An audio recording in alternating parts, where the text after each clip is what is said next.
3 minutes. Thanks, Lascan. Taoiseach, I've raised the issue of serious public disorder and antisocial criminal behaviour in districts of Dublin Bay North with the Minister for Justice several times since June. I was responding to great distress of constituents who sent me photos and videos of cars being burnt out in broad daylight. I was told of appalling antisocial and criminal behaviour as up to 5 and 6 vehicles were recklessly driven around estates and then set on fire in nightly episodes, often lasting up to 6 a.m. And this outrageous behaviour, of course, is incredibly dangerous, as homes were effectively blockaded by abandoned and burning vehicles, and the lives of families' local children were put at risk. Unfortunately, the initial response of An Garda Síochána in midsummer was very slow, due to widely perceived lack of resources, especially in community policing. But following urgent requests from community leaders, development bodies and local public reps, a policing plan was finally implemented, which resulted in a reduction in this crime. But it does persist, Taoiseach, with several incidents now each week, and communities are very fearful that the forthcoming Halloween festival will be used again by alleged miscreants and ringleaders to set up another orgy of vandalising and burning vehicles with all the associated drink and drug-fuelled mayhem. And of course, it's a terrible example to children and teenagers where communities have striven hard to try and produce safe and secure neighbourhoods. This appalling antisocial behaviour, of course, it seems to be part of a general rise of such behaviour across Dublin Bay North and I believe other constituencies. We often receive reports of intimidation of families and households, widespread vandalism of public facilities including DART and Irish Rail stations, unauthorised and dangerous use of quads and scramblers in public parks, burglaries and a plague of graffiti and other nuisances. So what action is the Minister and the Government taking? Now, your Government and you yourself as Minister for Justice, you bear a huge responsibility, I believe, because you slash Garda numbers, and particularly in Garda community policing. For example, in the R&J districts of the Garda Division DMNR North, last year, you told me, I think there were just 202 and 160 Gardaí respectively, and the J district alone lost nearly 60 guards since 2010, since the crash we've just been talking about. And of course, our community Garda section were also cut down badly. The Minister for Justice, of course, he promised me, or his reply in June, July, stressed the importance of the national model of community policing, and he mentioned that these new community Garda policing teams will be introduced in each Garda district in accordance with the 2005 Act and the Inspectorate Report of 2007. But many citizens, I think, agree with Garda Trevor Laffin, who wrote in a journal that community policing effectively no longer exists because of the actions of the last 2 austerity governments. I know in your reply you'll talk about the 21,000 Gardaí and other personnel by 2021, which is obviously something I welcome, but we need the urgent rollout of community policing teams in my constituency and I think other constituencies as well. Will you commit now to community policing being put back at the heart of policing services and increasing the visibility of community Gardaí? And what steps, can I ask, Minister, in particular, are being taken to apprehend the alleged ringleaders of this behaviour, appalling behaviour, to identify them, caution, link with JLOs and, if necessary, prosecute them? And what's been done to identify and prosecute adults selling or transferring cars and other vehicles to children? I brought in legislation in that regard on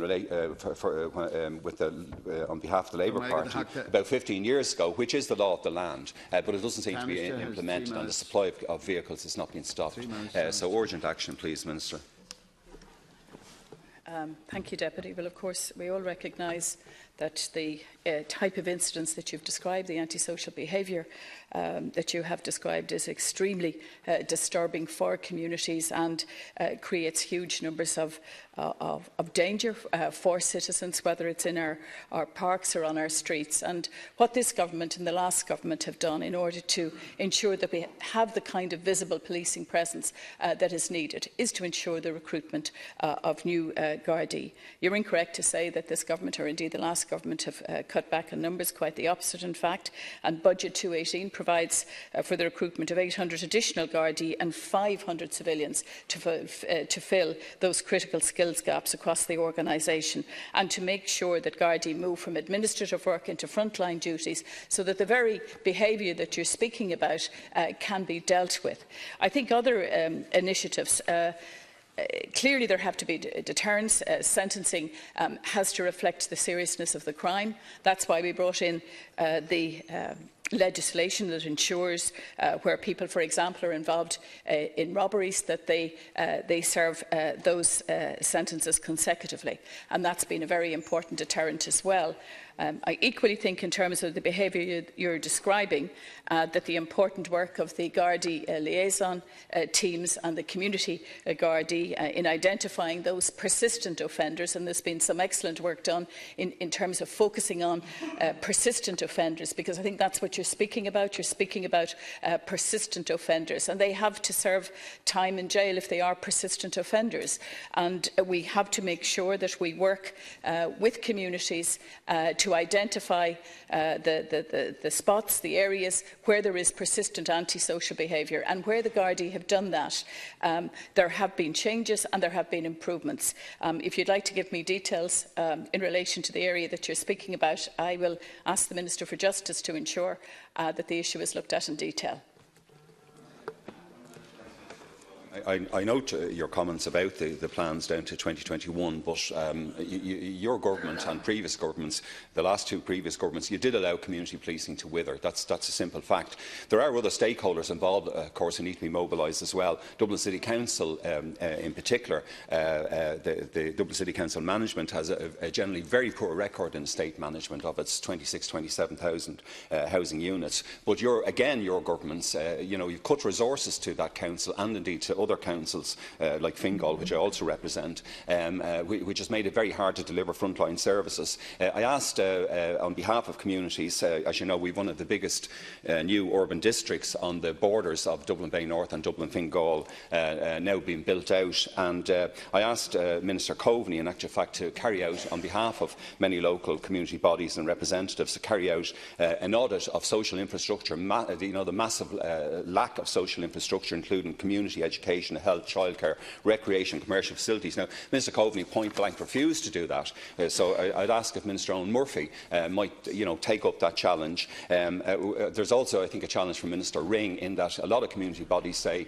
a lot of new regulatory structures are making it very difficult to develop or deliver the kind of services that have been delivered, very well delivered, over the past 20 years. In other words, over bureaucracy, we seem to have gone from one extreme to the other. I welcome, by the way, the Yes scheme, which Minister Doherty introduced, because there are 700 young people under 25 signing on in the area, but we need that implemented. The final point, Minister, as I said, we have the Halloween Festival, which often lasts for several weeks in parts of our constituency, and I would urge you to ensure that our families and communities are completely safe during that period, and that we do have the numbers of community policing we need. Thanks, Can. You're very kind.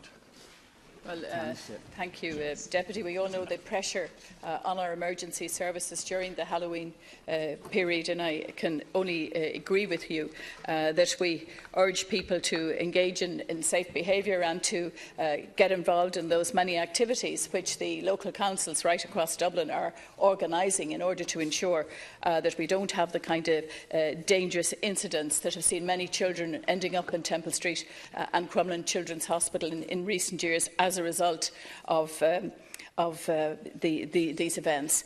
In terms of the other points that you make about infrastructure, I think this government has shown its intentions in relation to the investment that we need in infrastructure, and will be shortly publishing the National Investment Programme for infrastructure. And also, if you look at what's happened in the North Inner City, I think the model there and the bringing together of community and community representatives and the money that has been, and the development of services that we have seen there, is a model that needs to be replicated right across the country.